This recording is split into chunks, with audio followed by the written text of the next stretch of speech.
Kelebihan bahasa Arab terletak kepada 3, iaitu yang pertama merupakan bahasa Al-Quran, yang kedua merupakan bahasa Rasulullah, dan yang ketiga merupakan bahasa penduduk syurga.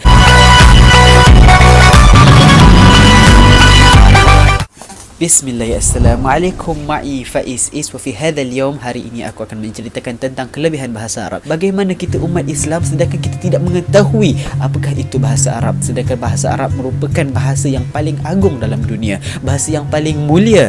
Nabi Adam, semua nabi, kebanyakan daripada nabi-nabi membicarakan dengan menggunakan bahasa Arab. Bahasa Arab itu adalah bahasa yang paling best. Namun ia merupakan sebuah aib bagi penuntut ilmu yang tidak mengetahui bahasa Arab. Dan dengan bahasa Arab lah kita mengetahui cara-cara untuk berbicara, cara-cara untuk memahami, dan cara-cara untuk berkomunikasi dengan orang yang menggunakan bahasa Arab. Apatah lagi Nabi Muhammad ketika di syurga kelak, kita mau membicarakan dengan Nabi Muhammad menggunakan bahasa Arab. Takkanlah kita nak datang ke Nabi Muhammad kita guna bahasa Inggeris.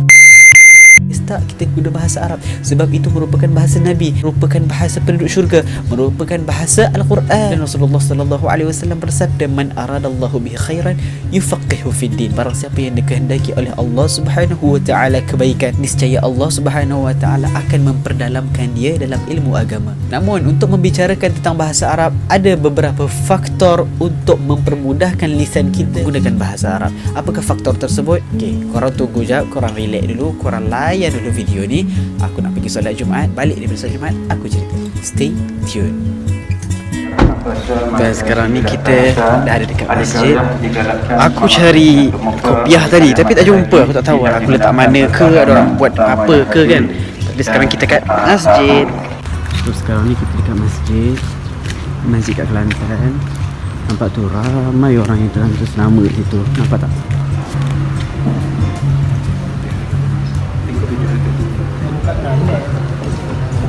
Sekarang ni aku nak pergi scan dulu.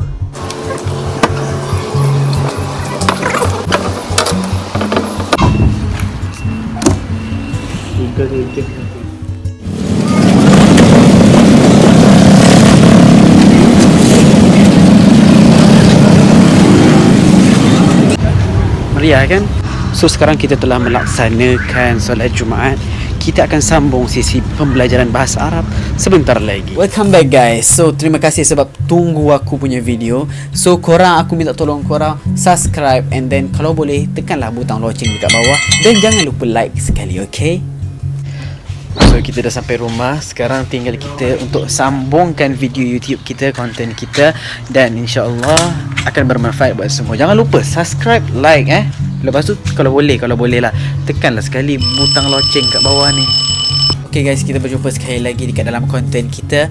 Okay, sekarang saya nak bagi tahu apa kita kat mana tadi Okay, sekarang ada beberapa faktor yang mempermudahkan proses kita untuk berbicara dengan bahasa Arab, iaitu yang pertama dengan al-qiraah. Limadha? Li'anna al-qiraah nisful ilm. Kita membaca. Sebab dengan membaca itu merupakan sebahagian daripada ilmu. Kenapa? Sebab dengan membacalah kita akan berjumpa dengan perkataan-perkataan yang baru, baik pun Inggeris, bahasa Spain, bahasa Jerman, bahasa Arab, dan bahasa apa-apa pun. Jika kita membaca, kita akan berjumpa dengan satu perkataan, dan perkataan itulah yang membuatkan kita untuk mempermudahkan berbicara dengan bahasa Arab. Sekejap ya. Itulah dengan membaca, itu yang pertama.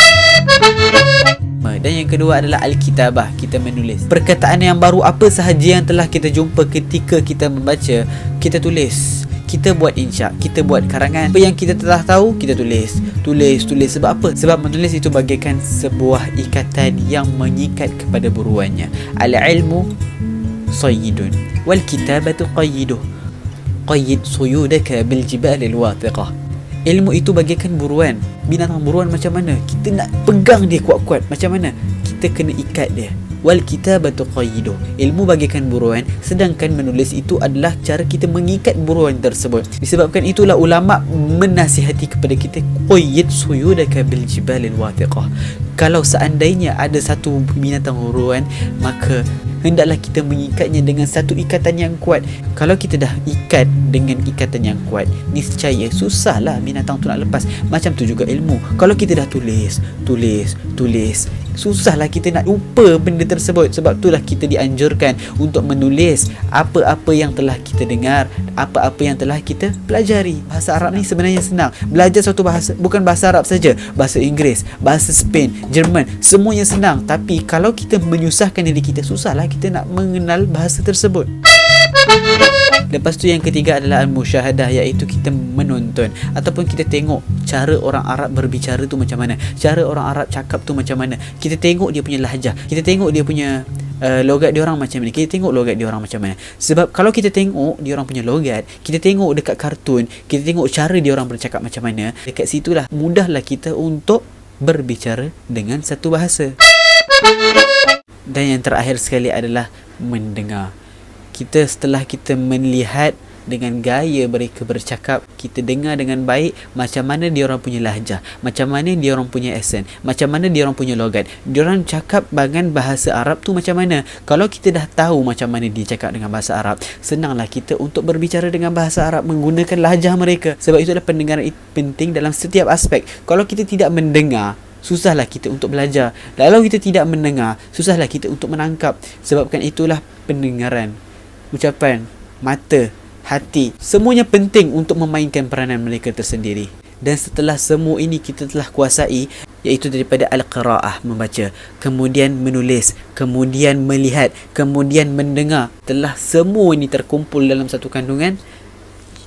Ingat, yang penting itu adalah tatbiq, iaitu kita melatihkan diri kita untuk berbicara bahasa Arab. Macam aku tak tahu bahasa Arab tu macam mana. Aku tahu bahasa Arab tu apa. Aku tahu dia punya perkataan. Aku tahu dia punya vocabulary. Vocabulary. Vocabulary. Vocabulary. Vocabulary. Aku tahu, tapi aku tak yakin untuk berbicara dengan bahasa Arab. Sebab apa? Sebab aku tak yakin. Sebab aku tak yakin. Sebab aku tak yakin.